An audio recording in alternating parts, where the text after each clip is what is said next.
And we are live. Good morning, everyone. Good evening or good afternoon. If you are joining us, and we'll wait for a couple people to trickle in as you're watching us this fine Monday morning, afternoon, or evening. Let us know where you're watching from or where you're listening from this morning, or this afternoon or this evening. James is with Hello. me. James is the engineering and team lead for core services here at Laravel. James, how's your afternoon going so far? It's been good. Nice and nice and calm, which is a nice thing after such a big launch, right? Yeah, Yeah, it's nice. I got to go take the dog out for a walk earlier, get some fresh air. Yeah. there you go. And where are you joining us from, James? I Where do am you in. live? So I'm in the United Kingdom. I'm about 30 minutes south of Manchester, in a Okay, place called Stoke-on-Trent. Stoke-on-Trent. Yeah, Uh, yeah. How about you, it's Josh? Where are you? I am in the States. So I'm in the States and I am in the state of Arizona. So it is, if people think of Grand Canyon and cactuses, that's a good example of where I live. I Nice. don't live near the Grand Canyon, but I do live in the city of Phoenix, which is one of the largest cities in the U.S. But it's not the same city. I always tell everyone thinks when I say I live in the city of Phoenix, they think a city like New York or something Mm. like that. It's a completely different city. It's just a wide city. So it's big, What's but the, just wide. is it big in area or population or both, I presume? A little bit of both, but mostly area. So like where New York and like the Chicago's would definitely be more condensed and they kind of like Mhm. built up. In Arizona, for whatever reason, in Phoenix, it just was built out. And so it's like Nice. if you wanted to drive from one side of the Phoenix area to the other, it would probably take you around 2.5, 3 hours. And that's not traffic. That's just you're driving. Big. Yeah. Yeah, it's pretty big. Looks like some people are joining in. So James is even chatting there. So hi James. Hey. Tilly, glad to have you here. Andy, hello. Christoph, hello. Everyone who's just joining, let us know where you're joining from. What time is it for you? Is it morning, afternoon, evening on this fine morning? Or in this fine Monday, I should say, and then where you're joining from. So time and where you're joining from. We always love to know before we get into the chat. Um, looks like Florian says I've arrived. We can start. There we go. That. I guess we'll follow your lead, Florian. Bilal, hello. Glad to have you here. All right, we'll get a compliment out of the way, James, for you. The new Forge UI is amazing. Quite pleased with the upgrade. There we go. Thank you so much, I love it. Tilly. Sade, I apologize if I say that incorrectly. Hello from Brazil, 11 a.m. There you go. It is 7 a.m. my time. James, what time is it for you there in the great Stoke-on-Trent? Three great Stoke-on-Trent. 3 p.m. 3 p.m. Okay, awesome. Christoph, glad to have you here. Afternoon here. Jacob checking in from rainy Wisconsin, 9 a.m. There you go. Devoxis, Windhawk, Namibia, 16 hours. Okay, awesome. Florian, I'm joining from home. It's afternoon. Of course, Florian. Uger, London, 3 p.m. Cyber, it's evening from Nigeria. Ashley, hola. I don't think you live in a Spanish-speaking country, but I love the hola. I missed the howdy, though. I don't think you said the Yeah, howdy. it feels weird, actually. Yeah. No howdy. No howdy. Jonas, Sweden, 4 p.m. Mike Scott, it's 3 p.m. here in Bonnie, Scotland. Ooh, that sounds amazing. I would love to go to Scotland. I have not been. Have you been, James? You You should been to make the trip. Scotland? Yeah, a few times. Yeah, There you go. it's really, really nice. 9 a.m. Indiana. And Ashley, look at these handsome folks. I think you're referring to everyone in the comments, but we'll take the compliment for them. Demetrios, hi guys, greets from Greece. 17 o'clock in the afternoon here. That's 5 p.m. for those Americans who don't do military time. Zancillo, saludas desde Chile. I love it. I probably butchered all those words, but we'll go for it. Keyshawn, hello, glad to have you here. Jordan, afternoon is 5:03 p.m. Bayan says, glad to have you here. There we get the little howdy emoji from Ashley. Hey, who are you? That's a great question.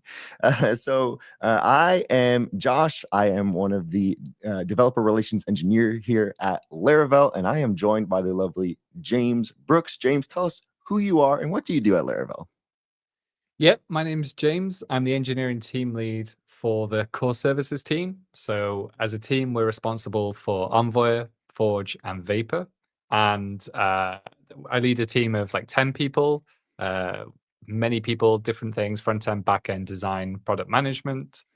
And so we spent the last year and a half working on, or almost a year and a half now, working on Forge, as that has been our focus. Um, and so, yeah, I've been at Laravel for 6 years, working on various things, but now I get to spend all of my time thinking about Forge, which I love. I love it. I love it.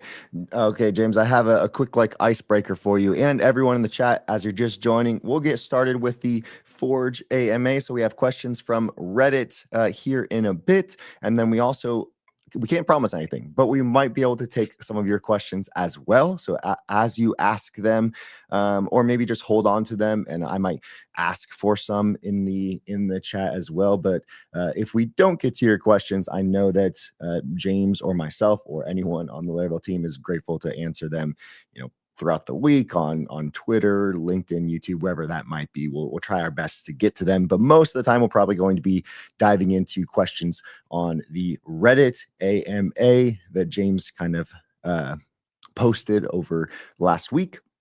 But first off, as people are joining, and again, thanks so much for everyone joining. Mark Snape from Mansfield, UK. Hey guys, says Mir. We're so glad to have you, the community, be joining us from all over. So it's so great. But I have a kind of icebreaker question for you, James, and then for everyone in the chat, let me know. Would you rather have one more arm attached to your body, or Whereabouts on my buddy? Well, it any more is context? basically like one of your arms just splits. So you have like two Okay. arms on one side, one arm on the other. Kind of like Okay. a half Doc Ock kind of situation. So two arms on one side of your body, three in total, or no legs. 3 arms. Three arms. 3 What about arms. Yeah. Although I think it would be a lot harder on clothing. That's a lot of custom clothing. It's quite an expensive extra arm, that actually, isn't it? it really is, because then you have to buy your own custom clothing. Things aren't meant for you. But I've got 2 young kids, and being able to do things with them is pretty special. So I don't want to lose my legs. Yeah, definitely extra arm. All right. It's worth the cost to do the custom clothing. There you go. I like it. I like the considerate, practical aspect of it. What about you in the chat? Would you rather have 3 arms total or no legs? All right. Uh let's see. Manil, hello Canada, 10 a.m. And again, everyone, if you're just joining, thank you so much. My name is Josh. I'm in the developer relations engineer team. And then James is one of the engineering and team, or is the engineering and team lead for the core services team. And we're going to be answering your questions about Forge. Mostly the people who have just asked questions on the Reddit AMA, but we'll get to your questions in the chat as well as we can. Again, no promises, but we're all glad that you're here. And if I see some of the questions that kind of coincide with what we're asking, then hopefully we can answer them. Or your question might be one of the ones that we're answering. So that might be or related to the ones that we're answering as well. So again, glad to have you all here joining us wherever you're from. Punyapal, 7:35 p.m. India. Glad to have you here. Mir from Pakistan. Glad to have you here. Anish, hello from Dubai. It's 6 p.m. Hey guys, hello from Rwanda. Muhammad says hello. Awesome. Jonathan, hello from Ghana. Will, South Africa, 4 p.m. It's always awesome to see how many people, James, are like all over the world. It's pretty It's special, crazy. isn't it? It's really special. 3 arms would be awesome. There we go. With kids, 3 arms is a no-brainer. 3 arms, Definitely 3 arms. Okay, I chose the wrong. This was too one-sided. It was a Next one. no-brainer. Yeah. Next time we're on, I'll come up with a better one. I always wondered what that numeric keypad was for. So if you had 3 arms, now you know that has a purpose. That's it. Yeah. 2 hands on the key. So you're thinking of as a developer, Pexo. I love it. 2 hands on the keyboard at all times, 1 free for the mouse. That is a very. I didn't even think about that. That's a very good idea. Who needs keyboard shortcuts? 3 arms, typing with both hands and holding my phone at the same time. Okay, Florian's thinking vibe scrolling kind of thing. Awesome. Well, James, how about we get into it? Again, glad to have everyone here. This is James, engineering and team lead for the core services team, which includes Forge. And then what else does that include, James? Envoyer and Vapor. Awesome. Fantastic. So you are got your 2 hands in multiple different buckets already. Yeah. I could do with that extra hand now. Awesome. Well, everyone, we're glad to have you here. We're going to start asking some questions from the Forge AMA on the Reddit thread. But if you have questions about Forge, post them in the chat, or maybe hold off for a little bit until maybe there's going to be some lulls in the time that we're here. But we're just glad to have you here, and hopefully we'll answer some questions that are related to yours as well. So the first question I have for you, James, and this is one that I've seen kind of all over the place in regards to Envoyer. So maybe we'll get these out of the way as quickly as possible. And for those just joining, maybe you have a question related to Envoyer, let us know. But James, will Forge deployments cover all use cases that Envoyer supports, such as multi-server deployments? Sure. So long answer is, well, the short answer is no, not right now. The long answer is that mostly. So Envoyer, a couple of the features that Envoyer had previously were health checks and heartbeats. Forge now has those as well, and you can configure those on existing sites. You can do those for new sites. It's really easy to get started with them. The additional feature that Envoy really presents over Forge is the ability to deploy to multiple servers, as per the question. Forge doesn't support that currently. It only allows 0 downtime on a single server basis. But we do plan on exploring this in the future. It's just quite a big lift, and we didn't have the time or energy available to us to do that for launch.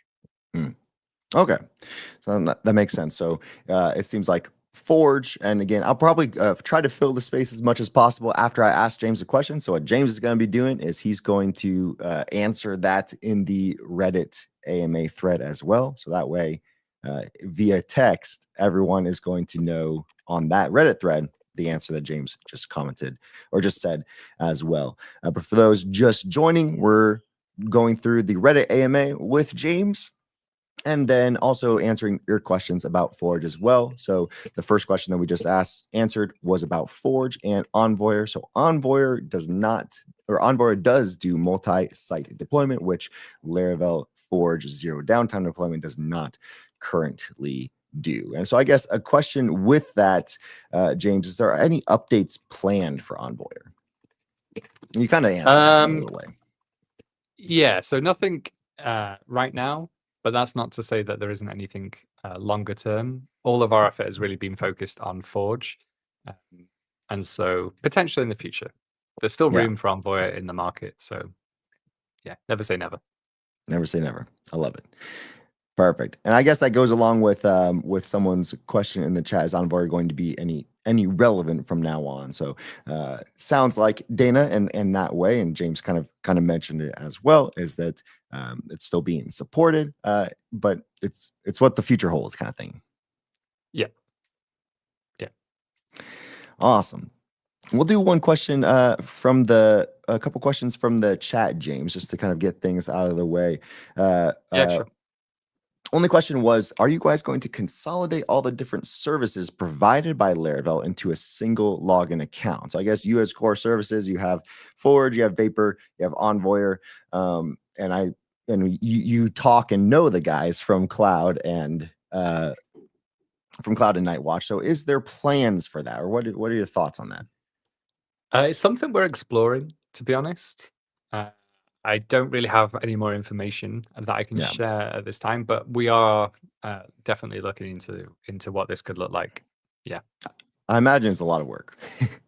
Yeah, every product. The big challenge really is that every product has its own storage of users. Their Mm, existing users. Forge is 11 years old. That's a lot of billing. data in there. Billing information, organizations. There's nothing shared between those products right now. So trying to normalize and figure everything out is a big lift there. Yeah. Yeah, definitely. Quick question. Curious to know whether the integrated terminal will come to other providers and not just Laravel VPS. Yeah, we don't have any timeline on this at the moment. The terminal, for those of you who don't know, is basically a terminal on your desktop, but it's available in Forge itself, and it allows you to SSH directly into your servers. It's a really neat feature. It's currently only available to Laravel VPS.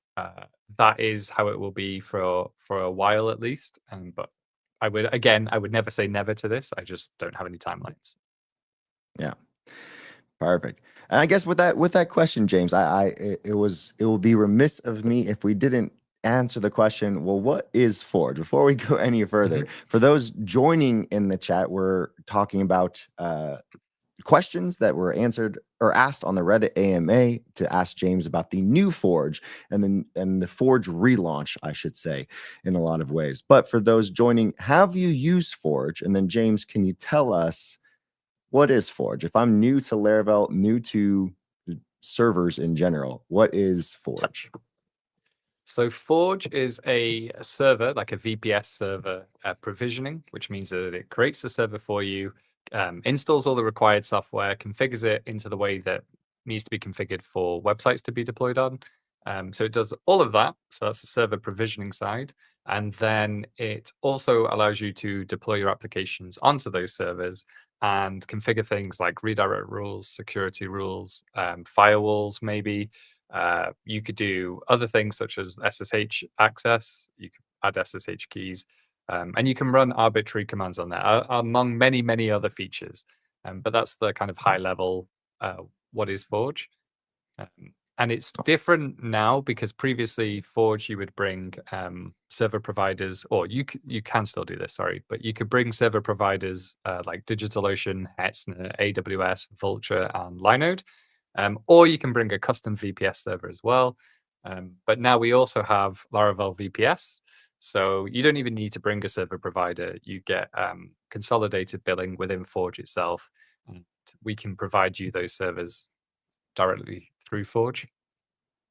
Fantastic. I love it. And so VPS is one of the new features for the relaunch. What other things? I know some people kind of already mentioned a Forge UI, new Forge UI. So outside of the new Forge UI and Laravel VPS, what other additional things came with the Forge relaunch that we're chatting about today?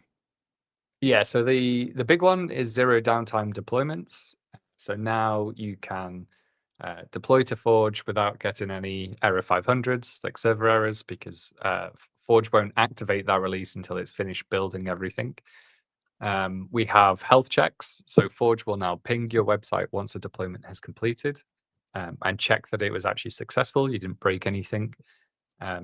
We have heartbeats, so that's cron monitoring. So in your Laravel console files, you can have a scheduled task. You might want that to run every 5 minutes. And then you can configure a heartbeat to say this job should run every 5 minutes. If it Mm, doesn't run within 5 minutes, then ping me to let me know that something has gone wrong. Maybe it's taking too long. Maybe it stopped running altogether. And Forge will notify you of that.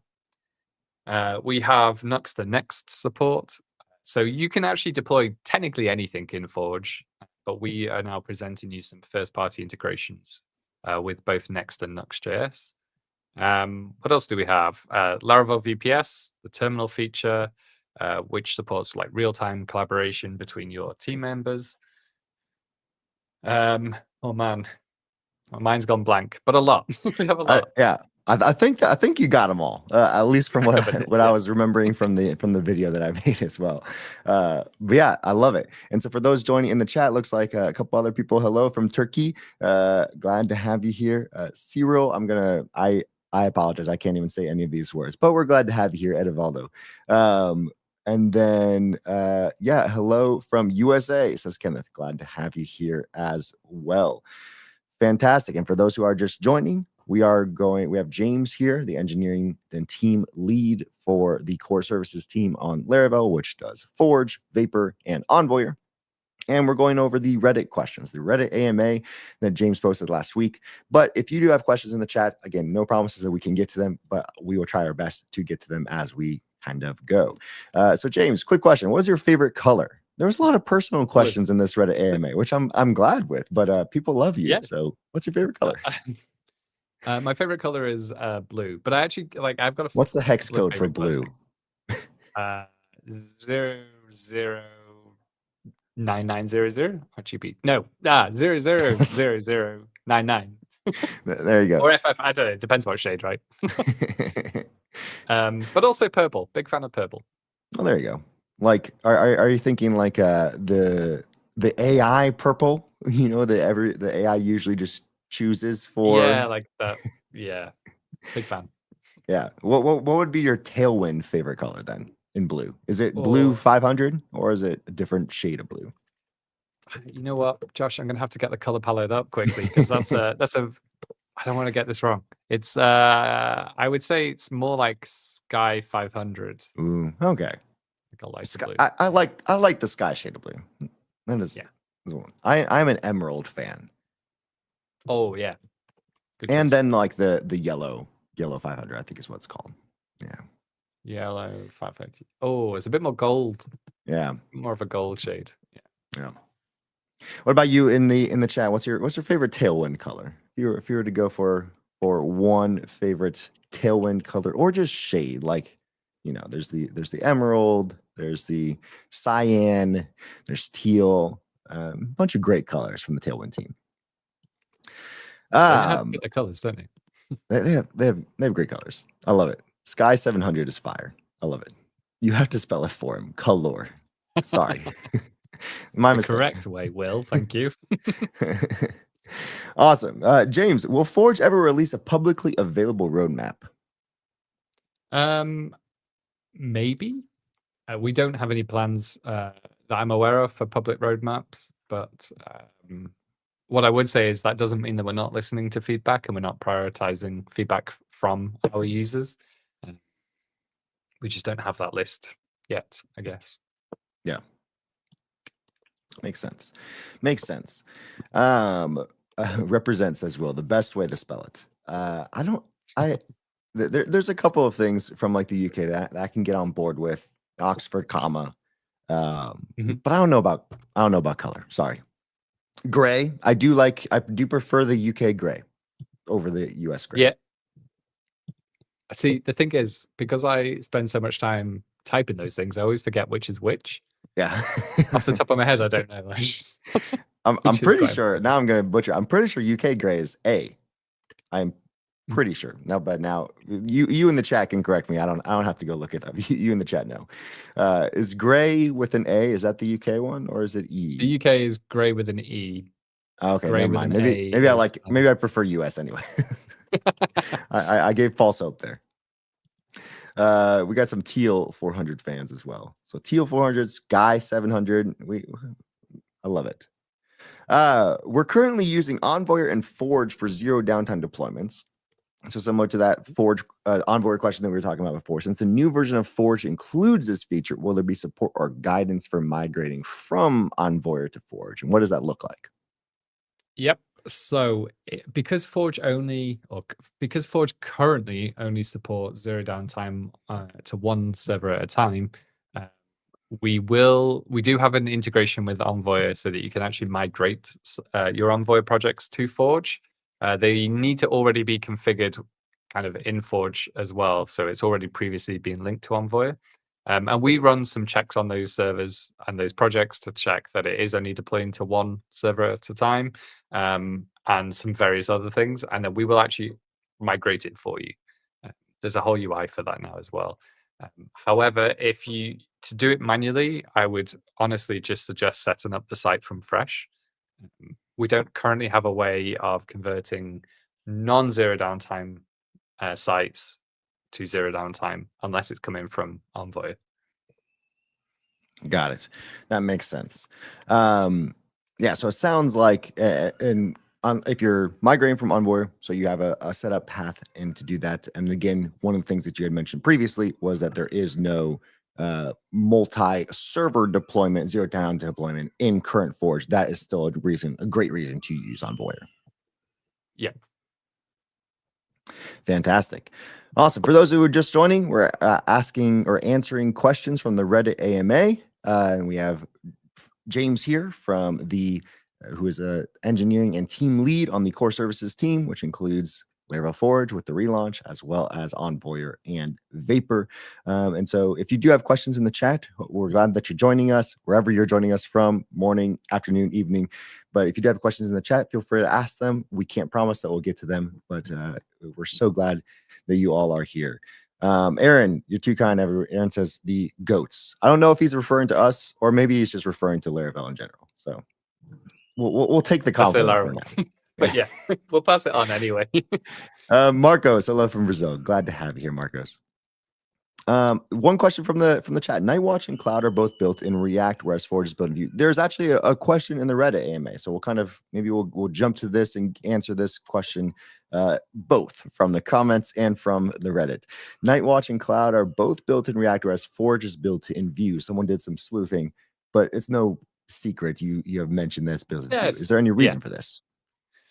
Yeah, so this was actually, it made up a very large portion of our discussion for a couple of weeks. As the question says, Nightwatch and Cloud are both built in React. And so we initially thought, well, Vue was previously written in, Forge was previously written in Vue. And so when we started rewriting it and we started on the front end, Nightwatch and Cloud had already been very far along their development timeline and built in React. So then it was like, well, should we adopt React as well? Maybe that can give us a bit of a head start on implementing the new design language that Cloud uses. Nightwatch is kind of different in that sense. But ultimately, we kept with Vue. And spoiler alert, we don't regret that decision at all. We think it's worked out really well for us. When we were weighing up the pros and cons, really the pros for React were that Nightwatch and Cloud use it. And it's got a bigger community and ecosystem about it. But actually, that's kind of where it stopped for us. In terms of why we stayed with Vue, the team are already familiar. We already had kind of a playbook for how Forge was written in Vue previously. And we swept from the options API to the composition API, so that took a bit of time anyway.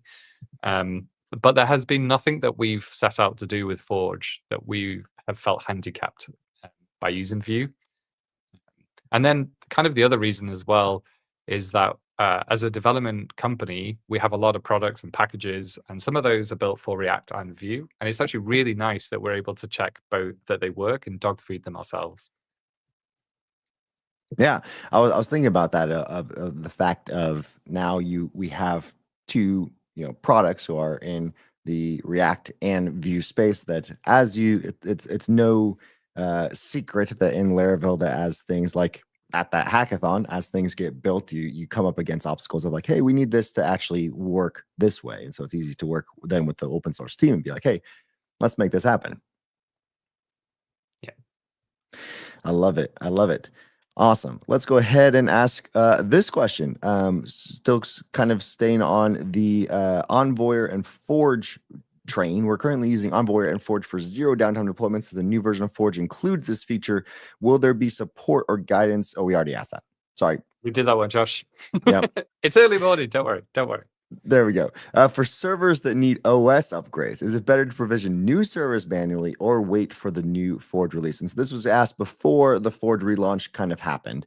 But for, I guess, a good question for you then is should you upgrade servers that you have or move to Laravel VPS, or what do you kind of recommend in this instance? Yeah, so I've always stayed away from doing big OS upgrades. I think I've just been burnt too many times where I'm like, hey, if I'm running Ubuntu 18 and I upgrade it to 20 or even 24 at this point, like how much has changed that isn't going to get upgraded? And I'm sure it's better than it was previously. Yeah. But I always feel more comfortable in the idea of just provisioning an entirely new server, migrating my sites to it manually, which is easy for me to say because I've never really had like hundreds of sites to migrate. Yeah. But it is the most like safest way of doing things. But I would also add, now that we have Laravel VPS, you can actually provision servers in less than 10 seconds. And so it's a lot quicker to actually get through that. And the migration part is still difficult, but you'll end up with a more robust, secured, and probably faster server as well. Yeah, I love it. And for those joining in the chat, there is a video on the Laravel YouTube channel just showing how quick it is to get a Laravel VPS server up and running as well. James, will this major feature release support multi-app server setups or centralized site management across multiple servers, including load balancer support? So maybe you can let us know how that might currently be done with Forge or previously be done with Forge, and is there any changes now? Yeah, so this major feature release support multi-app server setups. So this is kind of actually where Envoyer really shines, is you can deploy one app to multiple servers, if I've understood that correctly, and the centralized site management, because you can actually manage like a single environment file across all of those servers. So Forge itself doesn't really do anything more than it did there currently. But we do also support load balancer support. I think the question as a whole is kind of like, are you able to do something a bit like Cloud's Canvas feature, where you can kind of configure everything and you can specify how many servers you want to create and everything, and configure load balance in that way? So the answer to that is not yet, sorry. But maybe one day. It'd be cool. Awesome. I love it. So maybe one day. So for those just joining, as I ask the questions, James is going to be commenting on the Reddit AMA, kind of bringing those answers that he just answered to Reddit. For those just joining, we're kind of going through the Reddit questions first, but if you do have questions in the comments, Abinash, we are reading the comment section when we can, but so glad to have you here. And for those just joining, this is James, engineering team lead for Laravel's core services team. And so we are just answering questions about Forge, again, mostly for the Reddit AMA. But if you do have questions, drop them in the chat or just hang out with us. We'd love to talk to you as well. Like Abinash said, hello from India, and we have Kofi from Togo. Glad to have you here. Someone said, can you share a proper roadmap to learn Laravel from scratch? There's great options now on the Laravel.com site. So we have a Laravel.com Learn, which is kind of a PHP from scratch and a Laravel from scratch micro course. And then if you want further learning, there's Laracast, which has a fantastic Laravel from scratch course as well. So there's some great options there in terms of written and video courses. And then Kenneth says, why do some programmers or companies say PHP is dead if that is not true? People like you make PHP bigger every day. Thanks a lot again. I think it's mostly just, it is the society and ecosystem that is not well spoken of in maybe like YC world or similar to that. And so it just feels like maybe people say PHP is dead, but I think that tide has in a lot of ways shifted even just in the past couple of years as well. Yeah, it's a bit of an old trope as well at this point. Like PHP isn't the language that people that say PHP is dead remembers. We have a lot of new features. It scales. Forge does a lot of traffic by itself, and I know other companies use PHP and serve hundreds of times more traffic than we do without any issue. Yeah, I know you love it. Go on, sorry, Josh. I was gonna say, I know you love answering the like, will it scale question, James? Yeah, always scales. PHP isn't the problem. Awesome. Let's jump back into the AMA again. Thank you so much for joining us in the comments. We're so glad that you're here. This is a chance for us to get to hang out, ask James some questions, and we'll try to get them. And we can't make any promises, but we appreciate you being here. And we're gonna ask some more questions from the Reddit. So can customers bring their own domains to my app hosted on Forge? So this sounds like not just your own domains, but customers bringing their domains. What does that look like? Yep. So you can, of course, bring custom domains to your sites. Forge actually now one of the features I forgot to mention earlier is that all sites can benefit from a onforge.com domain for free as part of the subscription. But of course, you can bring your own custom domains as well. I think that if you're talking about domains like white labeling your application, then you can, of course, do that. You can use the API to automate adding domains to your sites. But I would actually recommend checking out Cloudflare for SaaS, which is actually purpose-built for this exact feature. Awesome. I love it. Looks like Florian's in the chat answering some Laravel cloud questions. So hey, we're not going to shy away from those as well. So glad to have you here, Florian, for answering those.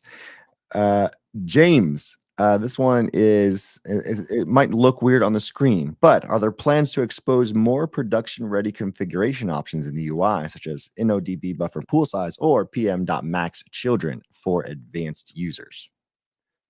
I would say it's not on the roadmap right now, but we have previously looked at doing things like the PM max children to really get an accurate value for what that configuration should look like. You actually need to look at the historic traffic and kind of gauge it off that.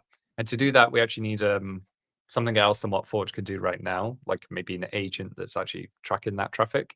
And so it's something we would like to do, but it's not quite as straightforward as just adding it. We could give you a UI that would make it easier to configure those, but you can actually go into the PHP settings and modify that by editing the PHP FPM settings manually. But I think that if we were to do it, we'd want to do it really well, where Forge can actually give you suggestions based on your previous traffic. I love it. Fantastic. All right, as James kind of goes and posts those on the Reddit, looking into the comments, again, glad to have every single person here. Looks like we have maybe one quick question for you, James, from the comments. It says, do you have any plans to introduce a free developer environment in Laravel Forge? So something like a sandbox where developers can host small test projects privately without needing a paid plan or public access. For those familiar with Laravel Cloud, there is basically it's a pay-as-you-go starter plan, which allows you to enter a credit card and you can start off for free. But does Forge have any plans like that? No, not right now. As Josh said, Cloud kind of fills this gap right now. You could do the pay-as-you-go, which, if you are hosting a very small private project and it's just a test, then it wouldn't cost a lot anyway. But yeah, nothing in Forge right now. Fantastic.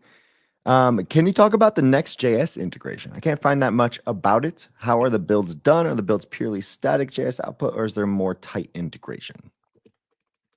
Good question. So Forge's integration is when you install a Nuxt or Next.js app, it will configure the site with some different settings. So the Nginx configuration goes to like the .output build directory, for instance, and the deploy script already runs npm CI and also configures PM2, which is a process manager, to start listening on the site's configuration. So it will actually configure Nuxt and Next to run in SSR mode or static mode.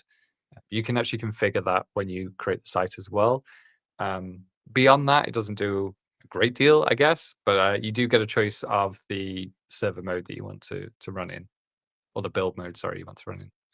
Fantastic. So yeah, it sounds like those templates for those listening and joining those templates for Next and Nuxt, again, like you said, you can deploy anything onto Laravel Forge. Those templates just give you easy configuration where everything's set up for you. So you can do one-click deploy.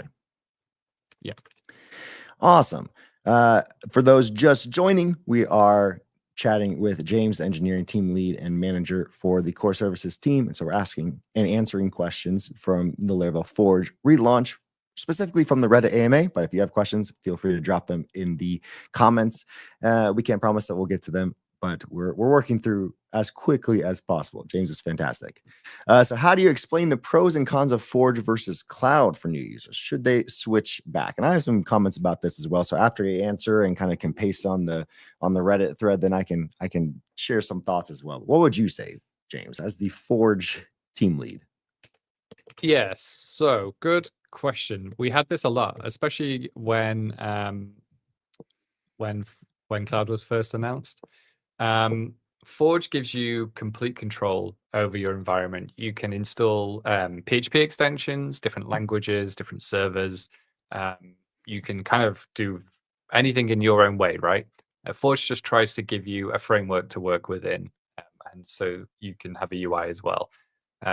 Cloud is a managed platform where you can deploy Laravel applications, but it's hyper focused on shipping Laravel applications and hosting them. And it's built on an infrastructure where you don't need to worry about that. That's kind of like Laravel's problem. With Forge, it's still your server. You still own that. You're still in control of that. But yeah, I would say that if you're trying to, it depends on the use case. As always, it depends. Forge, like I say, gives you complete freedom to do whatever you want, really, and Cloud gives you that kind of Laravel, a really tight Laravel story. Should they switch back? I would say it it really depends. If Cloud is working for you, if you moved from Forge to Cloud and Cloud is working for you, then stick with Cloud. But if you are having problems or you feel like you're locked in for whatever reason and you need a bit more control and flexibility, then yeah, by all means switch back to Forge. Either way, all we want to do is host your Laravel applications and others in the best way possible. So it's really a personal preference. Yeah, love that answer, because it's not a cop out answer of like it depends. It really does depend on what you as a developer want, in the sense of how much flexibility and how much do you want to be in charge of everything when something breaks or needs to scale, versus do you just want customization and the option of being able to dig into the weeds, SSH into your server, and do all of this amazing things with things like Laravel VPS, for example. So yeah, it depends. It depends what you want, and it depends what your customers want too. That's the big thing. Yeah. Especially if you are a agency who is hosting sites for people. That is another thing to keep in mind. The other thing I would add to that as well, before we move on, is Laravel Cloud, as we mentioned earlier, has like a very cheap barrier to entry. There's a low barrier to entry. It doesn't cost as much as Forge to get started and to try things. So if you are just looking at putting something out there online, by all means start with Cloud. Yep. And Cloud, similar to Forge, does give you a domain, a .cloud, .laravel.cloud domain, and so it might be something that is fantastic for you in that specific sense, where you could just get started right away, and you don't have to worry about putting a domain together. You don't have to worry about what that looks like in that sense too. Fantastic. If you can disclose, this is one of those that we'll put a disclaimer. What is the average number of sites or servers per user? And so I guess this is talking about Forge itself. And what's the highest number? Yep, this is really interesting. So I actually dug into these numbers earlier, and the average number of sites is per server is 4. Sorry, the average number is 4 per server. The maximum is kind of a mind-blowing number. It's 2,600 sites. Now, they're not necessarily all configured and all running. It's very hard for us to tell because you can go onto your server and change things. But that is the highest amount of sites on a server, 2,600. Yeah, awesome. I love that. It's crazy. That's one of those that it can be like, does Laravel scale?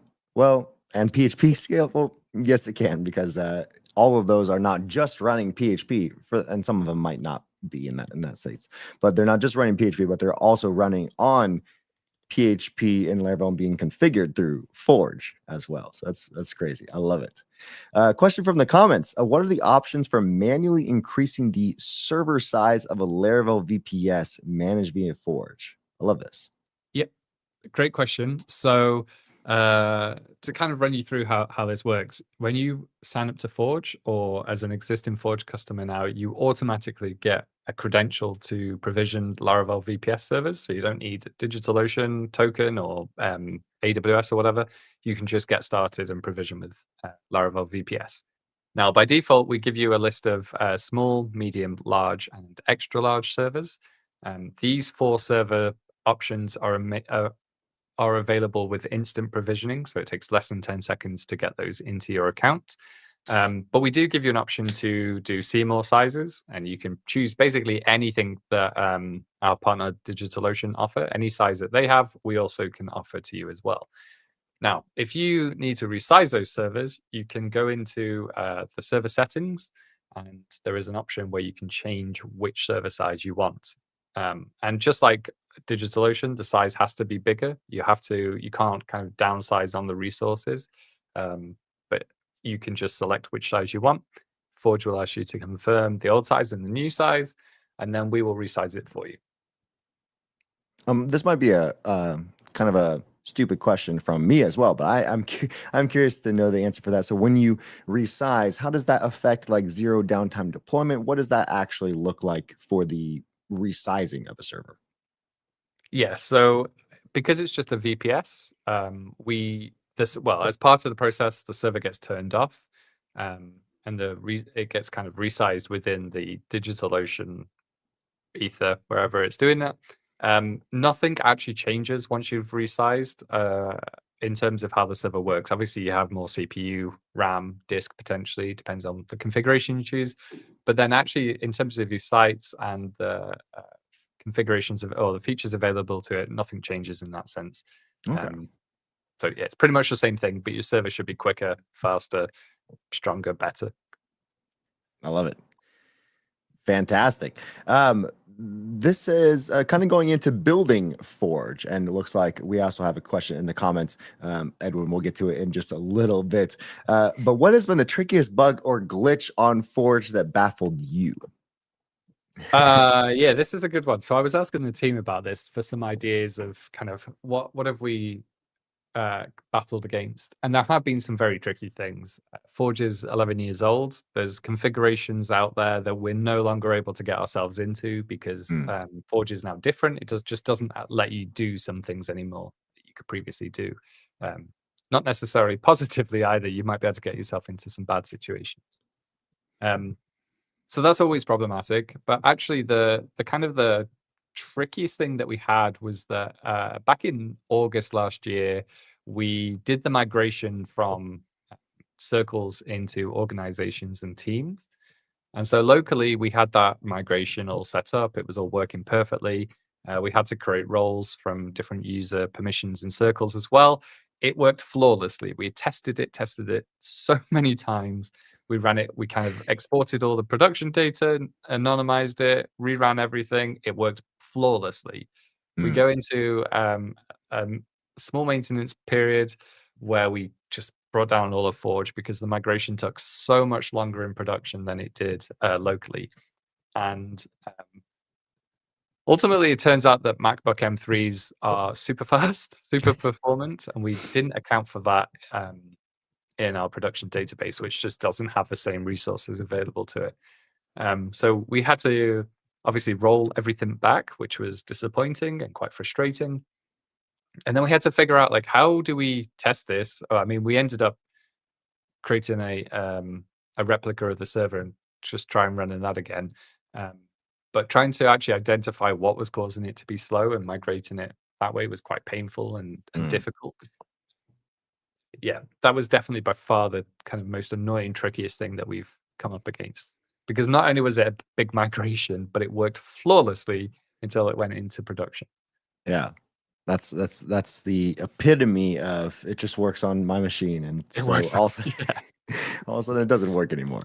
Yeah, I love that you're able to answer those so authentically in a lot of ways, because I think it shows people like, okay, hey, a company like Laravel who works in Laravel, who has been working Laravel for a long time, sometimes things just don't work the way you expect them to. It's not any crazy situation where you are a perfect and Laravel's Forge and core services team is a perfect epitome of developers, and they're fantastic developers, but things still happen. Yeah. We're all human. We're all human, and code is just code. Sometimes it just doesn't work. Yeah. What's your daily life like working on Laravel products? So tell us a little bit about the James and Stoke-on-Trent. What happens in a day? Yeah. So I take my kids to school. I then walk back, which is nice. I get to kind of think about my day, think about the problems that we're having, check on some some Slack messages. I get back, I check that there's back to my desk, check if there's anything urgent that I need to deal with, and then I guess the last year has been very different to what it will be like going forward, because we've had a very clear direction of like this needs ticking off, and just working our way through that. Um, as the team lead, I do a lot of one-to-ones and product management, I guess, alongside John, who's our PM, and code reviews throughout the day, meetings about like partnerships and technical support of things. It's very varied, and I would say it's a lot of fun. I really enjoy working on Forge. Um, Yeah, I don't know if that really answers it. It's very different day to day, but it starts the same way and it typically ends the same way, with me just checking that we've kind of done what we needed to get done urgently that day. Yeah, I love it. Yeah, and it seems like everyone, like yourself, kind of has that flexibility in the sense of you have what you and your team are striving for and working towards, and that's what your day consists of making sure you get the things done that you need to get done.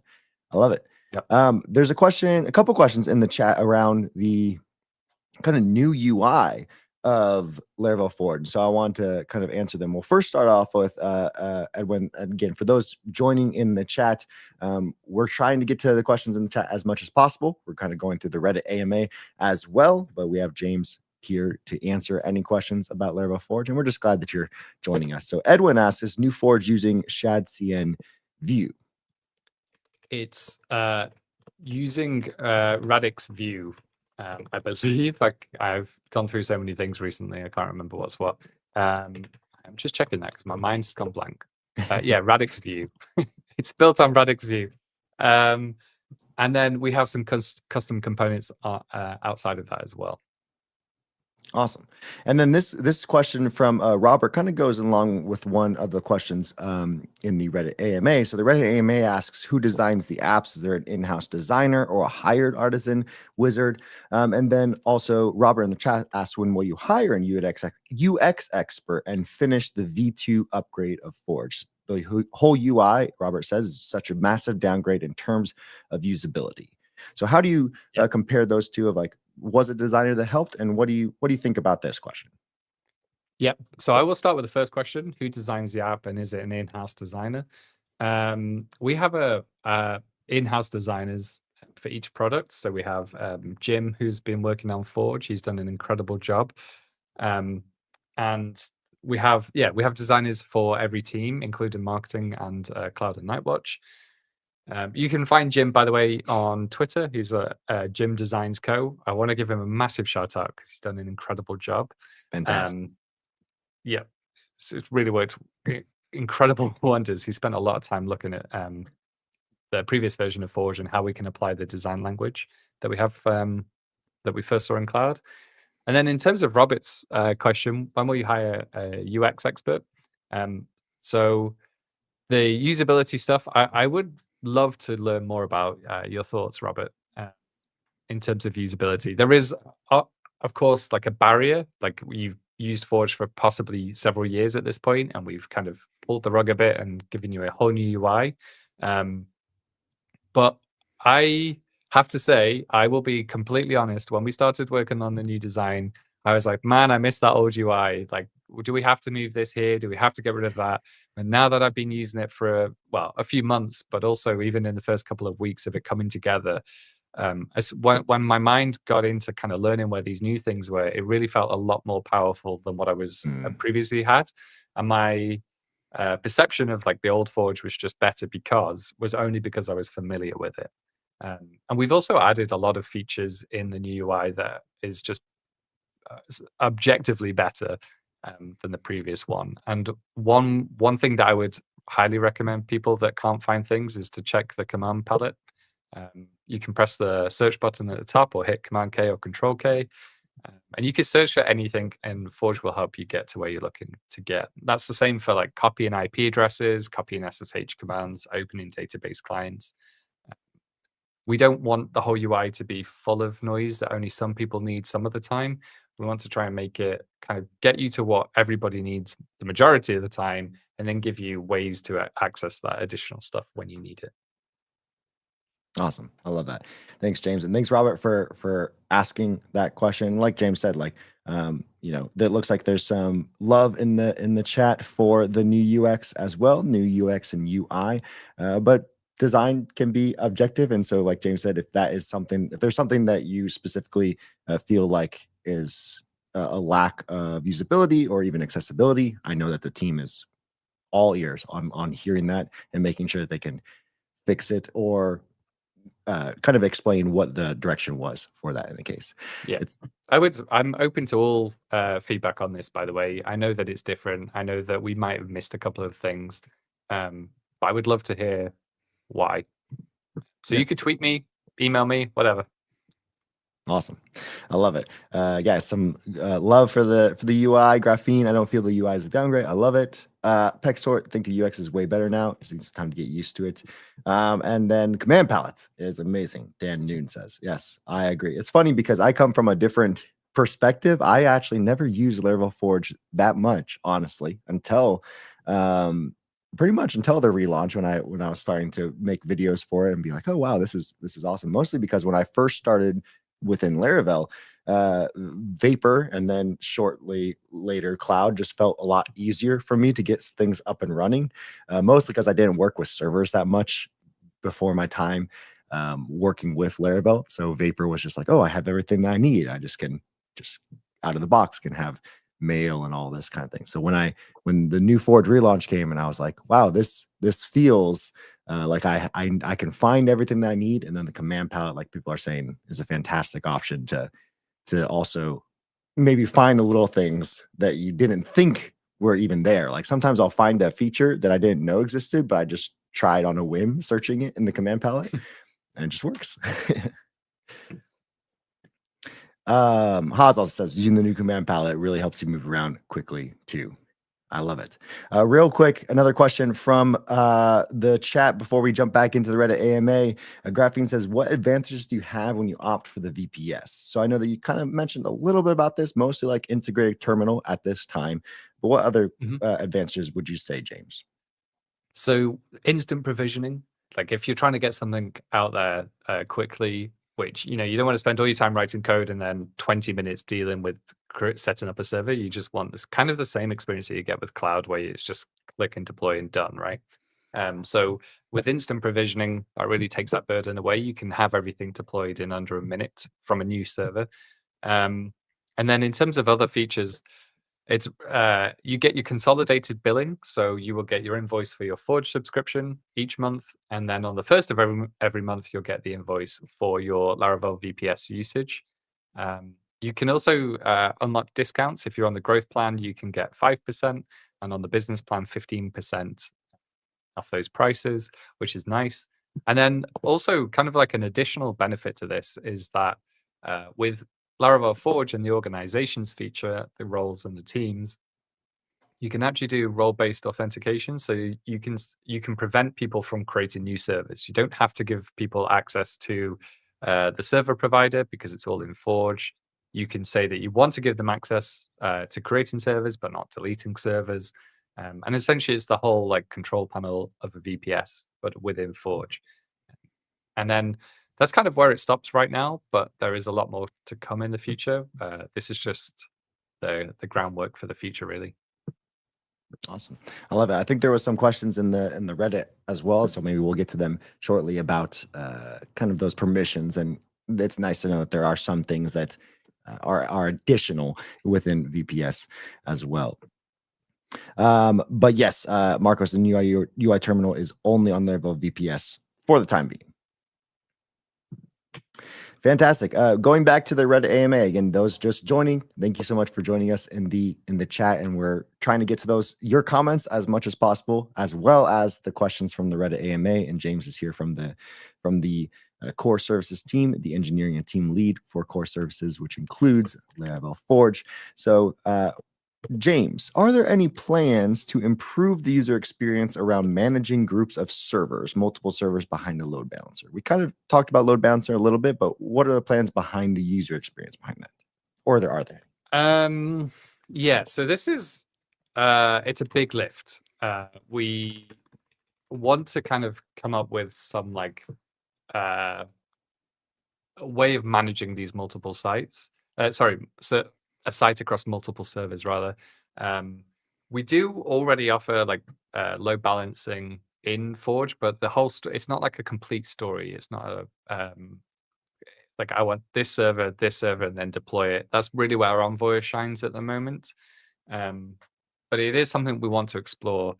It's just a very big paradigm shift within kind of how Forge currently works, where it's server top down from server to site. So we will explore it in the future, but it's a big lift, and we just didn't get time to really do it properly. I think that kind of echoes through a lot of the answers to this, and features that are perhaps like quote unquote missing. It's typically a big lift at this point, and if we're going to do something that is big paradigm shifting changes, then we want to make sure we do it right and work for everybody, not just our own use case or use cases of a few customers. It needs to be a generalized, very good solution. Fantastic. I love it.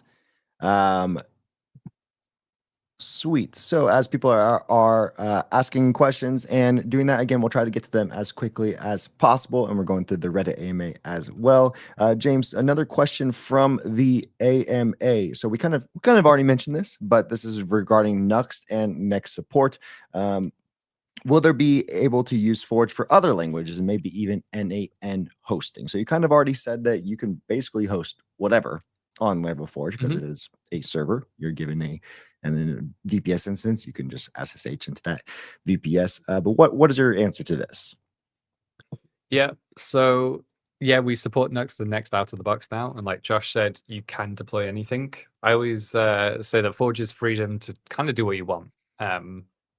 Right now, we don't support many other languages out of the box, even to the point where like we only really install npm. Obviously, there's other package managers available, and I think a good answer to that right now is to use recipes. So you could install pnpm or bun and kind of modify your deploy scripts that way. But for now, multiple languages is very much on the radar, but it's not something that we're ready to release just yet. I would say you could also use the other option when you create a site. So when you create a new site on the server, there's a drop-down. You can pick other, and then that way you can configure and deploy anything. It just requires a bit more setup on your side. Fantastic. Thank you, James. Again, thank you so much, everyone else for being here, and we're glad to be able to hang out with you and answer your questions, but also glad for your support as well. So if you are, this will be my one pitch. Usually I try to do it multiple times, but this will be my one pitch. If you are watching, feel free to like and subscribe because that helps us within Laravel be able to get the word out for things like this to more people. But it also just shows that's the support that you can show us as well as we create this content and give you more new content down the line. James, this is kind of a question specifically about bringing people over to the new UI, and maybe this doesn't exist or isn't as applicable anymore now that the new UI has launched. But I'm curious, how did this process work for you? Because the question is, will all customers be automatically switched over to the new Forge version? Is there a manual process? Will it be done in phases? How did that work? Now that we're past this point, how did that work for you? Yeah. So firstly, thank you, kind stranger. Will all customers automatically be switched? Yes, we did it all in one go. So to take a step back, we actually, I like to say that we rebuilt the plane while it was flying. So we were constantly shipping this new version of Forge to Forge in production. And actually, in some ways, the Forge that you had been using up until the first was actually a legacy compatibility layer to the new version. And we did that with feature flags essentially, but we had a completely separate backend, all in the same repository, but just behind a feature flag. So we had different routes or routes for Americans, an entirely different front end, and it really depended on if you had that feature flag enabled or not. And so the process of kind of launching this new version was that we had to go into maintenance mode because the routes have changed. And we didn't want you to be halfway through doing something and then we come back, you click submit, and that page is now 404. So the deployment migration was actually 3 steps. Well, really 2 steps. We went into my downtime, and then we deployed a migration that enabled the feature flag for everybody, Okay. and also backfilled some columns that because we now have like named scheduled jobs and background processes. So we backfilled those to make sure that any of the jobs that we create as Forge, when we spin up a server or site, they all have the names, which is a nice usability feature. And then we kind of brought it back out of maintenance mode, and because it's all feature flag, if there was anything horrifically wrong, we could just roll it back for everybody. And so during the early access, you actually had the ability to switch versions because it was just a feature flag toggle. But that's now gone. We're all in. There you go. I love it. Building the plane as you fly. It was a great way to test it out. And it's awesome that it went, it went so well and worked out so well for you all as well. Real quick question I can answer as James kind of comments on Reddit. We kind of talked about this before, but yes, selecting Next.js as a site type does change the Nginx config so that it can push to that specific build directory as it deploys. So as for Next and Nux as well. Another question. Will Laravel Forge have preview environments for pull requests? And again, for those joining, these are questions from the Reddit AMA that James is answering. But if you do have questions, feel free to drop them in the comments, like and subscribe so that we can continue this kind of content, but we'll try to get to them as quickly as possible. Yeah, so preview environments are very much on our roadmap. And actually, we have the pieces in place now, like the onforge.com domain.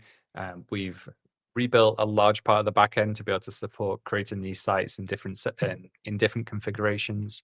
And even our own API kind of has a lot more functionality that would support this in the future.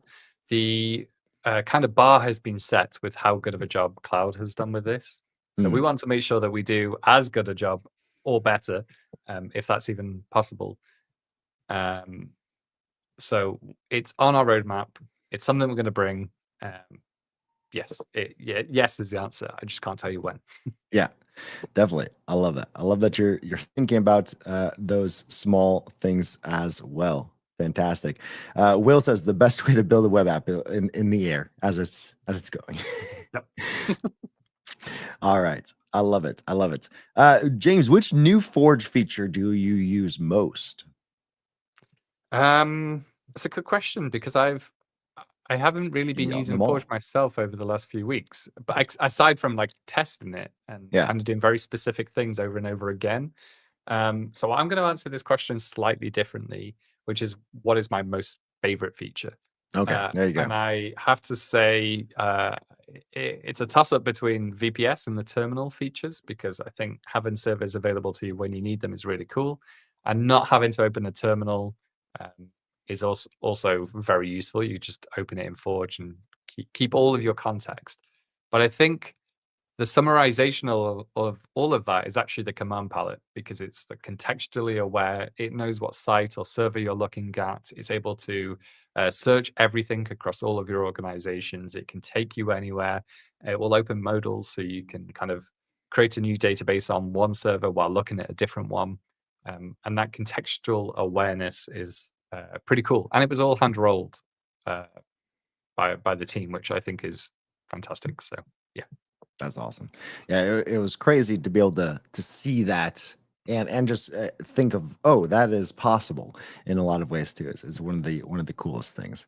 A couple quick questions from the chat. Muhammad says, how can you enable zero downtime on an old site? So one, James, is that possible? Two, how would you do it? It's not currently possible.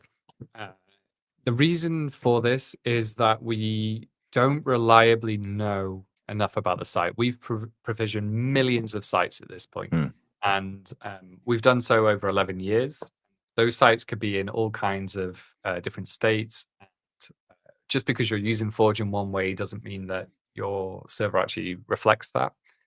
So it is absolutely something the team are very passionate on bringing to Forge, but you can't do that right this second. Sorry. Got it. So yeah, the best way is to create a new site and migrate that site over, correct? Yeah. Awesome. Mike says, I don't know if you'll be able to answer these questions, but can we have the searchable drop down back for deploy branch? Heck yeah, Mike. Leave it with us. There we go. It's an oversight. There you go. How to get things done. Fantastic. I love it.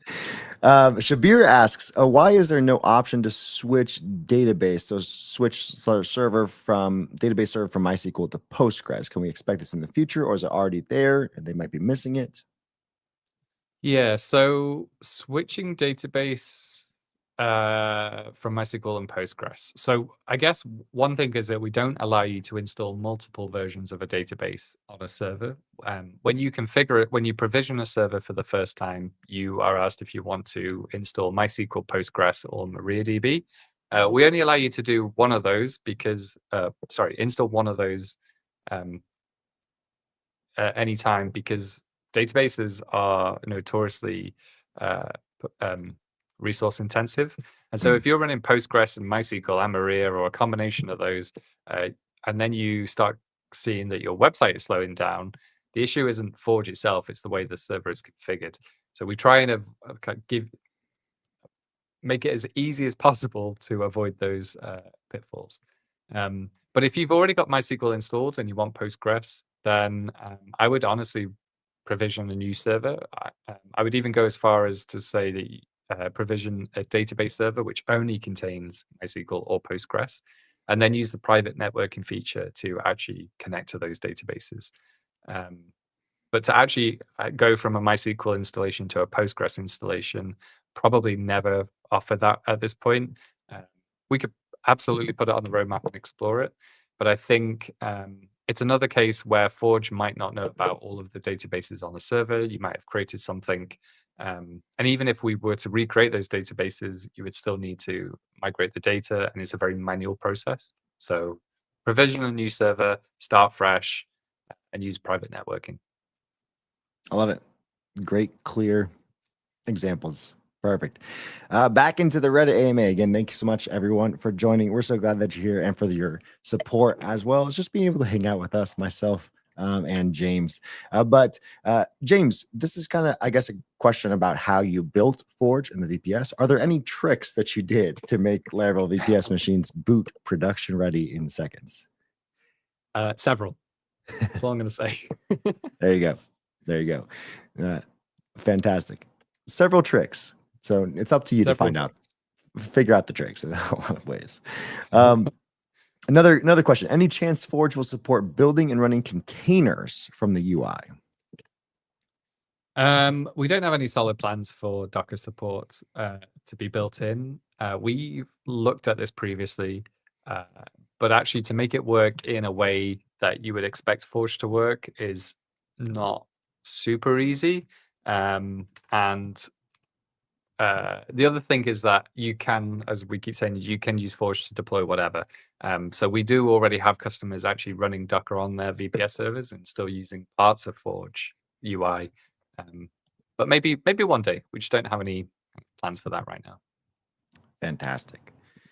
Awesome. And for those who are joining in the chat, as James kind of posts those onto Reddit, I have a quick question for you. He mentioned a couple questions back about the route versus route discussion, ROUTE versus ROUTE. So let's say in the chat, give a 1 if you are for route, give a 2 if you are for route. Which one do you, how do you say it? 1 is route. Most would say the correct way or the American way.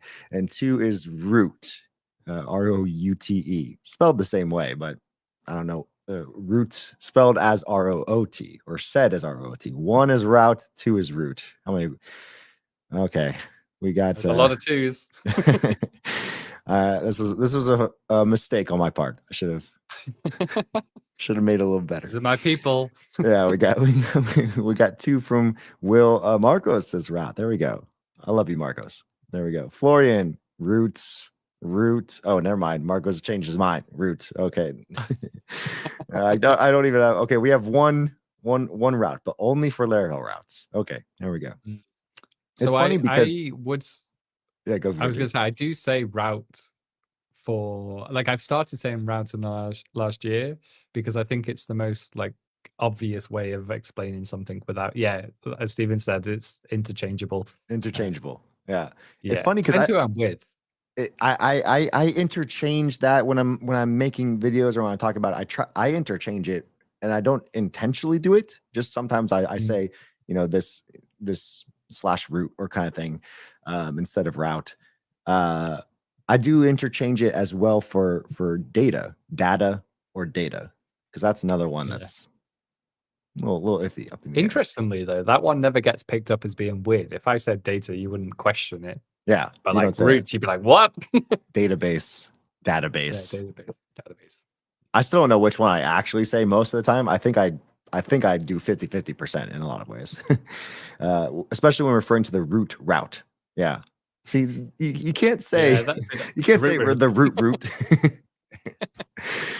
Awesome. Well, thank you, Tobias and Sundrival for confirming with me route. But yeah, thank you so much, everyone, for joining. Back to the Reddit AMA. We'll have one question about the. And it looks like there was a question similar in the chat from Haz as well about this, specifically about the team at Forge. So fascinating to learn more how the team ships. So this is from the Reddit AMA. Team ships so much. Can you talk about the org structure and some of the processes and tools used to organize product development? Thanks. Yes. So I would really say that we're able to ship so much because we are empowered as a team and as a company. There's a vision, there's a top level vision from Tom and Taylor that we work towards. But because we're empowered and trusted to do things, we're able to just keep moving. And so that definitely feels like it's a massive unblocker. Not every decision has to go by somebody else. You can do a lot under your own steam. I think that says a lot. And then we use a combination of tools to manage the product development. So we primarily use Linear for all of our issues, backlogs, project management stuff. And then that connects to GitHub. So every pull request that we kind of all work differently in different teams. But at least in core services, which is responsible for Forge, we link the kind of linear issues to a pull request. Then that changes the status, and the entire team are able to just keep moving on that. And then the org structure is really the engineering team leads, engineering managers, and the product managers, and then the engineers, designers. Each team is kind of siloed into, so Cloud is its own team, Nightwatch and Forge. So we're not all getting in each other's way, I guess. We do talk, we do check what other teams are doing as well to try and organize. But I actually think that a lot of this stems back to Taylor running Laravel by himself and hiring the first few people. There was still so much to do back then that he had to empower us all to make decisions and do our best. And I think that holds true today. I love it. Those practices continue to carry over, it sounds like, in a lot of ways. Yeah. Similar question to that, and not specifically the same question, but has asked, how many primary developers does Forge have? And then how many tests does Forge have? Yeah, so Forge is a team of 10, but that includes a product manager and a designer, although that doesn't give Jim specifically as our designer enough credit because he's often in there making tweaks and fixes to things. And then tests, I actually don't know the figure off the top of my head, but if you give me a second, I can check our last CI. There we go. We have... I was going to say we've just deleted a lot of the legacy tests as well. So we are back down to a true figure. Right now, we have 4,276 tests with 14,500 assertions. There you go. That's a small number, you know. Yeah. Not I mean, really. we're always That's a adding good tests. number. That's a good number. Yeah. I love it. I love it. Why don't we do for those joining us in the chat? Looks like we still got some roots and routes. One, I use route, says Kenneth. There we go. For those joining us in the chat, why don't we do some a quick lightning round of personal questions for James? We'll go for that because we have some personal questions from the Reddit AMA. So we'll do a quick couple lightning round of personal questions before we continue with the rest. Looks like a good handful of questions remaining from the Reddit AMA. But first, James, we'll start off super easy. What's your salary? This was from the Reddit AMA, everyone. Yeah. What I want to know is, one, are you offering me a job? And two, it needs to be enough to pay a Lambo, right? I need to buy a Lambo. That's got to be it. There you go. Okay. What's your offer? I'm not offering you anything, James. Just so you know. but we'll ask the Reddit person. Do you have a waifu? If so, who is it? So I don't know if I'm embarrassed about this or not. I'm just completely ignorant to this, but I actually had to ask the team what this is. So I think that really says the answer, to be honest. I don't know what it means. Yeah. If James had to ask ChatGPT, then he doesn't have one. Fantastic. James, who's your favorite and least favorite team member? Kidding. Let's rank your favorite Laravel team member. Yeah, from 1 to 10. So where's Florian? Florian, are you listening still? No, that's an impossible thing. The team are genuinely, it's a privilege to work with every single one of them. They're all super smart, super kind. And as something that we say in Laravel is that everybody is low ego. I think that's hugely important. Leave it to James to turn that into a wholesome answer for that silly question. Would a toy Lambo do the job, says Dan? So I guess he's offering you a job. Toy Lambo. Yeah. Is that the job or the Lambo? But yes, Dan, especially if it's a Lego one. We'll take it. Awesome. Let's go ahead and jump back into the Reddit. Again, thanks so much, everyone, for being here. We're finishing up all the Reddit questions from the Reddit AMA. If you do have, Florian, that's a great question. Why is Cloud the objectively superior product, James? Those who don't know, Florian works on the Cloud team at Laravel, just so you know. Yeah, so objectively, in my opinion, Florian. Awesome. So we'll finish up the rest of these Reddit AMA questions for those just joining. We'll try to breeze through these as quickly as possible. But if we didn't get to your question, either in the Reddit AMA or your question on YouTube, let us know. I know that James might have a couple extra minutes here or there, but we're so glad that you're joining us. Feel free to like and subscribe on the Laravel YouTube channel, as well as just on the LinkedIn post or Twitter post as well. X post, I should say. It helps us. That way we can continue doing this content and get these kinds of answers from James. He doesn't do this every day. And so it's great to be able to get to as many people as possible so that we don't have to answer them as often as possible as well. But James, I'm currently managing, this Reddit person says, I'm currently managing over 200 sites across multiple servers. There isn't a native way to migrate sites between servers. Will this feature be available soon? Yeah, so it is something that we would like to do. We have toyed with migrations previously, and we would love to explore it some more. It's actually a feature we want to do ourselves, but again, to do it right and to do it reliably as well, because it's not that you can roll this back on a VPS easily, at least. It's not something that we have right now, but hopefully we can make it happen soon. Hopefully in the future. Perfect. Yeah. Fantastic. Cyrilo says, James, what's the secret the Laravel team uses to ship always awesome features? Well, one might be like Coke Zero. A lot of Coke Zero, White Monster, take either. But aside from caffeine, I think the community is very vocal, and we're always listening. We're always trying to do better. We want to give you the best tools that we can to make your jobs easier, and I think we do a fantastic job of that. Um, but yeah, I think like we're very focused as well. Mm, We just want to keep doing what we're doing, and we all enjoy it. fantastic. So 1 in the chat if you like Coke Zero, or 2 for a white monster, or you can do 1 and 2. We'll do 3 as if you like both. Yeah, I'm a 3 personally. I'll 3. take either.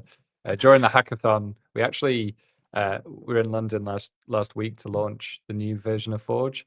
Taylor joined us, and we actually bought all of the Coke Zero in one of the local grocery shops. So we had to go and find some more. They're like, how much Coke Zero do you need? And Taylor says, all of it. Just give All us of it. all of it.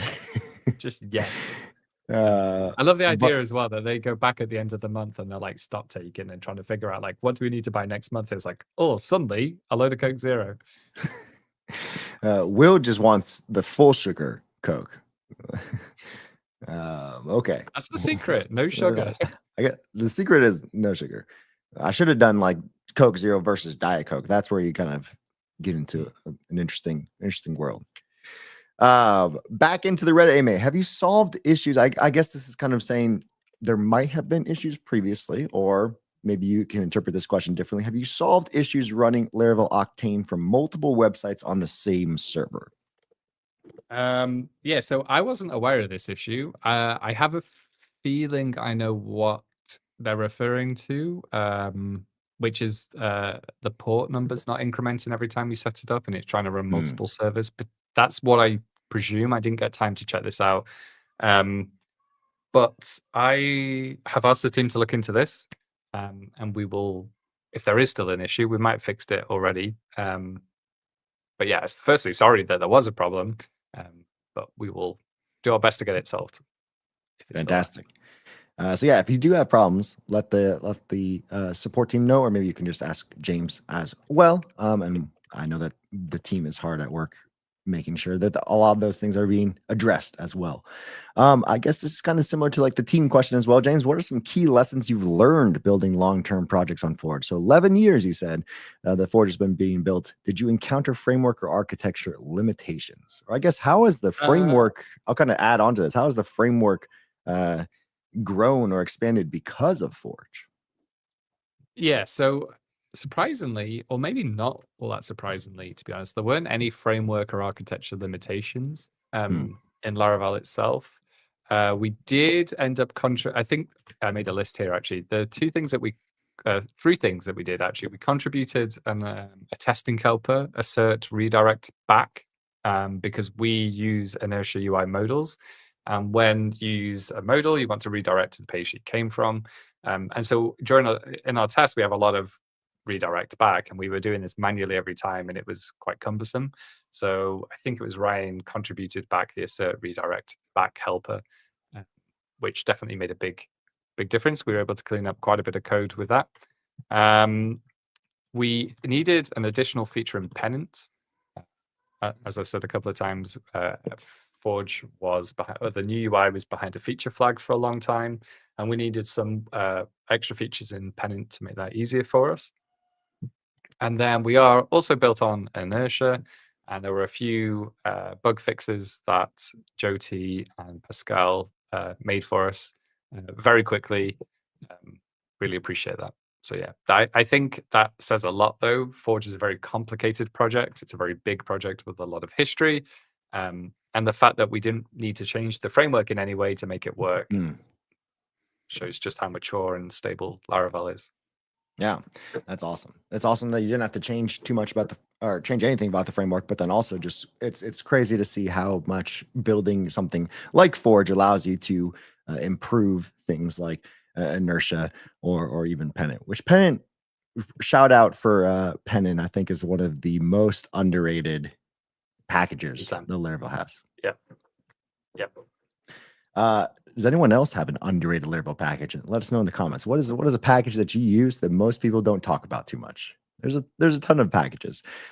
Real quick, kind of just teaser is over the course of December, we are hoping to do a kind of like a 25 days of Christmas thing with Laravel packages, like a 1 day for each package video. That'll be pretty fun. 25th, Jane, was that Penance. Penance number 1, or maybe that's Right. December 25th. Who says? Who knows? Yeah. Let's go ahead and James, have you considered using configurations other than Nginx plus PHP FPM? There's room for improvement even on the current stack, or is there room for improvement? I guess is a good question.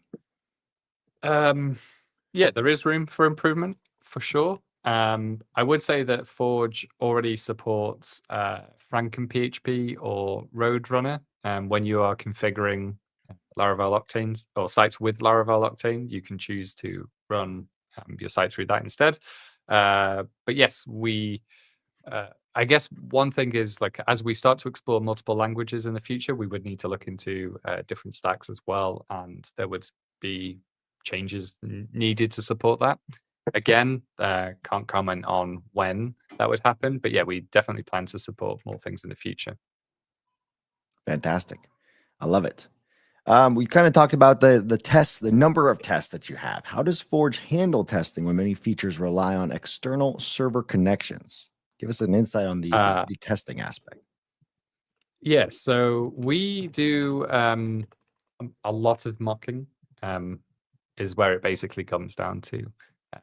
We've previously experimented with actually provisioning servers and making sure that servers get spun up, but it was super flaky, like using GitHub Actions, making outbound requests. Like sometimes the request just wouldn't go to Forge. We needed to host a separate instance of Forge. We had to deploy the whole version to test that we hadn't broken anything around provisioning. So yeah, it's a lot of mocking, a lot of snapshots, that kind of thing. Awesome. Fantastic. James, we're coming up on close on time. Do you have a couple more minutes to answer some of these questions and questions in the chat? Or Yeah, let's do it. so fantastic. So looks like we have about maybe 6 more questions from the Reddit AMA. But if you have any questions in the chat as well, be sure to ask, and we'll try to get to them as often as possible. It's been great to have James, the engineering team lead for core services, here to answer questions about the Forge relaunch and just to go through this Reddit AMA with him to talk about all the great things that Forge has now. It already had it in the previous as well, but it's been awesome to be able to talk about that. In terms of the Forge code base, how is it structured? Do you use actions, services, thin controllers, or fat models? It's a really good question, because the action pattern is very favorable at the moment. And Forge previously, and to some extent still is, full of a repository pattern. It's a very bulky pattern, but we've actually refactored a lot of that to the action pattern because it's testable. It's super reusable. Like, we have the front end, the API. There are multiple ways of doing things through the front end as well. So we wanted to be able to kind of have composable actions, I guess. So you could kind of pick and choose what it is what you need to do. We have let me hang on, read this full question again to answer that. Actions and services. Yeah, we also use services for our integrations with server providers, source control providers, Sentry, that kind of thing. They're all services, which means that our controllers are relatively small. All of the validation is done within a form request. We heavily rely on form requests, actually. There is no inline validation in controllers. And then, yeah, Forge still has like a dozen or so fat models, which encapsulate like very niche logic for like deleting things. Deleting a server, for instance, has a trickle effect of like unlinking sites from GitHub or the source control provider, removing the onforge.com domain. So we try and encapsulate a lot of that into models, which some people hate, some people love. I actually quite a big fan of a fat model, for choice words. And then, yeah, it's worked really well for us, and it's allowed us to scale very quickly as well. I love it. Fantastic. It's awesome to be able to see the inner workings of Laravel Forge and kind of how you thought about things, especially with being such an old code base. It's not the same as Laravel Cloud, for example, where it was starting from scratch just a year and a half ago or so. Yeah, it's actually part of the reason as well we chose to rewrite the backend, or sorry, write a new version of the backend, because either way there was a lot of work involved in refactoring or rewriting. And so we chose to rewrite because like the data that we send to the front end is different. There's different actions now. But as I said earlier, kind of at the start, was that the legacy UI, the one that you saw before, the new one, um, that was essentially a compatibility layer, because we're actually able to take those actions, put them into our legacy code and battle test them, make sure they worked in production, which was kind of a nice benefit to refactoring. Yeah. Fantastic. We kind of already talked about testing a little bit, but what is the QA process like? How are there plans to improve it? It feels like releases could break things without user interaction. Yeah, that has happened, unfortunately. So I guess in terms of what QA looked like in for the new Forge, everybody in the company that had a Forge account has had access to the new version for quite a while now. And then we a few months ago we introduced over 300 people into the early access version, which kind of worked as a QA in itself. And we use that to fix bugs, gather feedback, and iterate. Uh, we also kind of maybe thinking about this from a different way as well, is that we've started using Pest's browser testing feature, ideally so that we don't introduce regressions in things that are already working. And we haven't covered everything yet, but we are working towards it. The other kind of point that I want to make here is that the support team doubled as a QA team themselves. They were very big, a very big help in testing everything and giving us feedback early on. So yeah, they were definitely our number one fans during the early access phase. Fantastic. Shout out to Laravel support team. Fantastic individuals who are working around the clock in a lot of ways to make sure that all your questions are answered. If and when you come up against anything or just have questions about Forge, Relaunch, and every other product that Laravel offers as well. For those just joining us, or if you are still there, we're kind of wrapping up some of these questions, but let us know if you have any specific question for James, either personally or about Laravel Forge. It looks like we have a couple more from the Reddit AMA and some that were a little bit duplicates, so we might have skipped over them, and James will be answering them on the Reddit thread as well. But yeah, it's been a privilege to be able to be here with James and answer these questions, and for those in the chat, being able to hang out with you as well. James, in terms of service provision on AWS, why are service provision on AWS with GP2 EBS volume instead of GP3? So this is way over my head, so you can answer this. Could this be configurable for performance and cost optimization? Yeah, so basically, the short end of it is that we just missed it. It's interesting because the team actually, somebody in the team picked up on the fact that we were using GP2 and not GP3. It's a block volume, and they're cheaper and supposed to be more performant.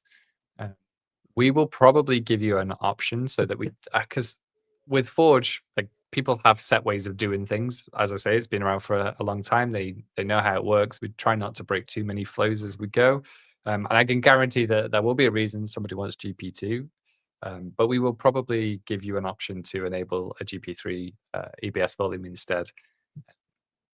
But yeah, we will look into it. We just missed it, but we'll give you an option. I love it. I love it. Were there any plans to add site level permissions to restrict certain team members to deploying or editing scripts only? No. So we don't have any plans to support site level permissions. The challenge that we have in doing that really is that there are a lot of ways that people can work around those inadvertently. Because like if you give somebody access to SSH to add an SSH key, or they have SSH access, then they can access all of the sites on that server. And then it's a case of like, oh, well, they shouldn't have been able to do that through the UI, but then we can't really lock that down on an SSH level. And so my recommendation would be to provision a new server for those sites, keep them totally separate, and prevent access that way. It's not the cheapest way of doing it, but it's like absolute guarantee to work. Yeah, I like it.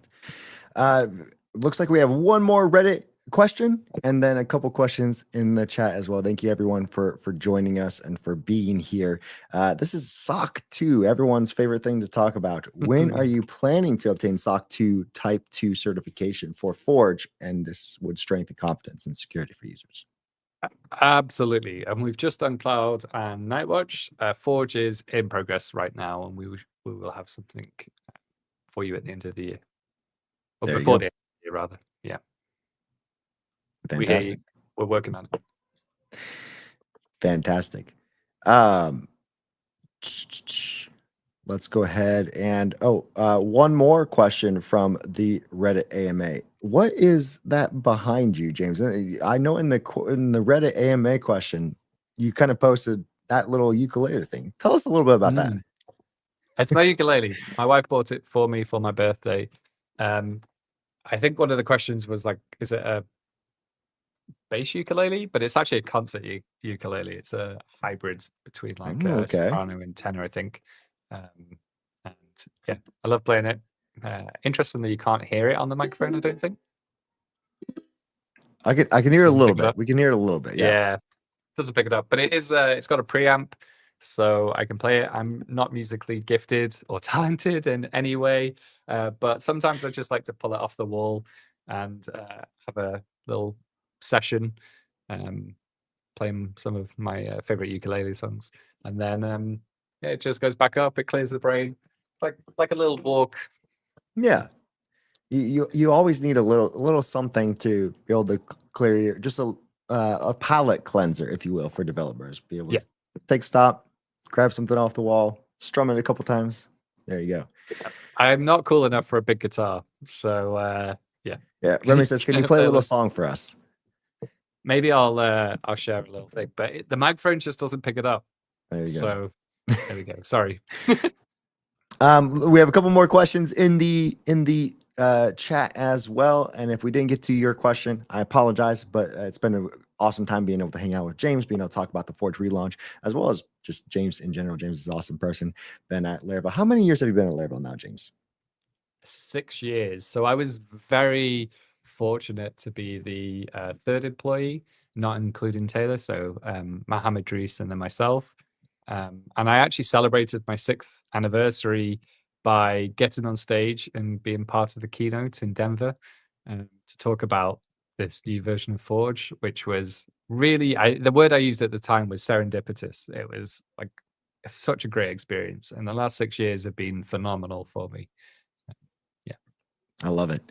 You are the seasoned veteran, if you will, of everything. Not everything. I mean, I've been around, but yeah, a lot to learn.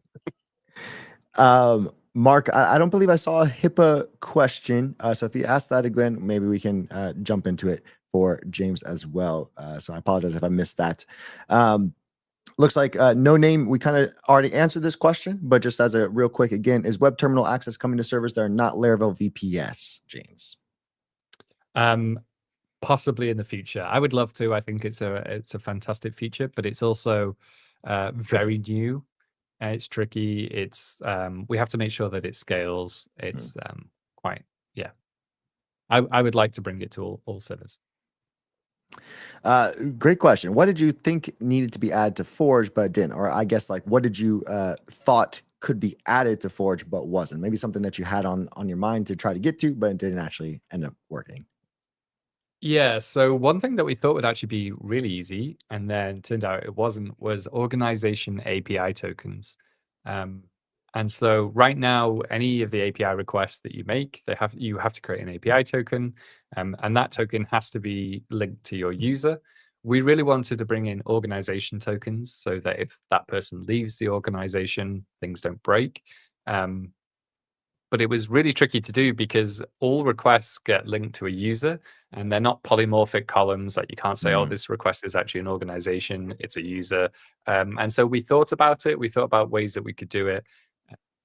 But none of them really panned out quite the way that we wanted them to. So it's something that we would still like to bring because we think there's a lot of value. It's better for security, but it's just a lot harder than we thought it was. So yeah. Yeah, definitely. I guess in similar veins, this might be the same answer, but is there a wild idea that you wanted to add to Forge but couldn't due to time constraints? Um, oh man, I'm probably forgetting something. I feel like the terminal was pretty wild. Like the And it Kieran happened? and Ryan built that very quickly during our Denver hackathon, and it's one of the coolest features of Forge, I would say. Um, I think anything wild that we haven't, I can't think of anything that we haven't really been able to get in. Um, I mean, like site migrations and server migrations would definitely be fun to look at. And mobile responsiveness, like it's designed to be mobile responsive, but again, we just haven't got around to being able to do that yet. Yeah, It's a big lift as well, and also like Forge is a technically complicated application. It gives you a lot of flexibility and functionality, and to make that work on mobile, that's tricky. yeah, we want to make it do. We want to do it right. We don't want to accidentally have you click a button that deletes the server, for instance. So yeah. Exactly.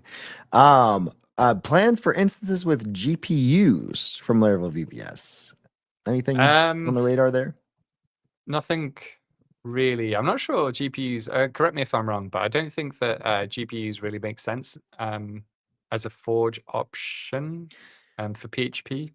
Yeah, probably not as Laravel. That sounds more like you're getting into like the AI world Yeah, of getting into that.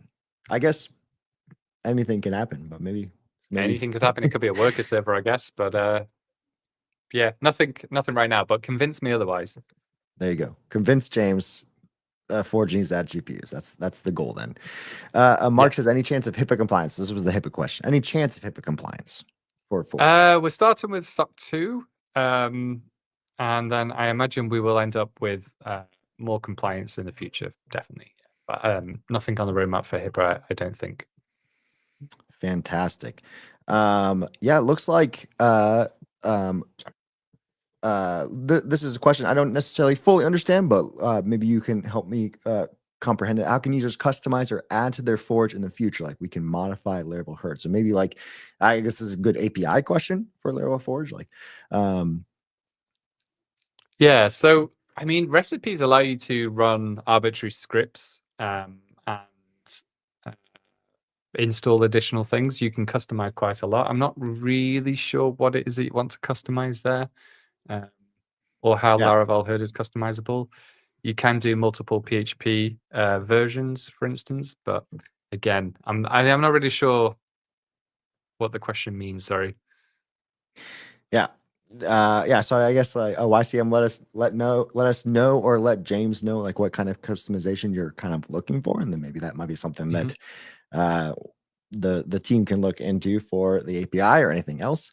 But yeah, thank you so much. I guess one other question that I have for you, James, kind of to wrap everything up. Thank you everyone in the chat for being with us, for joining with us this whole time to be able to answer questions about Forge and the relaunch. But one question I had for you, James, is what is your favorite feature of Laravel as a framework? Like, what is the one thing that you are always kind of go back to when you're thinking about Laravel, when you're building something, you're like, I at least need to use this feature every single time. So I've been asked this question a few times over the years, and it's always the documentation, which feels like such a cop Mm, out of an answer, but it's genuinely the reason I got into Laravel. When I was first looking for a framework to rewrite CRM and CMS in, I tried out CodeIgniter, Symfony, um, uh, mine's gone blank, but other ones anyway. And Laravel stood out to me because of the documentation, because it spoke to me in a way that I didn't feel like an idiot, and I was smart enough to use it. And even some of the examples that it gave, like, were actually representative of what I was trying to do, which was create a booking system with flights. I worked for a travel okay. agency, um, and so it's always the documentation I come back to that is really Laravel's killer feature, second only to the community. Uh, but if you're talking about like framework features themselves, uh, it would have to be eloquent. It really just like it's such a complicated system, and I've tried to contribute to that multiple times, and it abstracts away so much of that complication, and yeah, really super powerful. I love it. Eloquent is one of those that it's like you don't really realize what it does until you don't have it anymore in a lot of ways. Yeah, for real. Or when I didn't have it and then I started working with Laravel and then I had it.